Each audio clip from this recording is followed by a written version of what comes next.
Hi, my name is Glydel. I am 28 years old.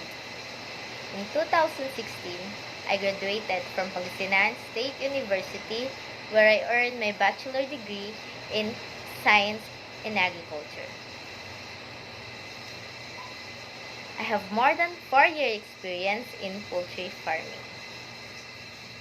I started working at Physical Farms as a poultry farm manager from January 2019 up to now.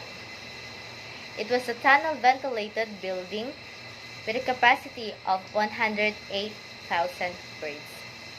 I am proficient in computer applications such as Microsoft Word and PowerPoint.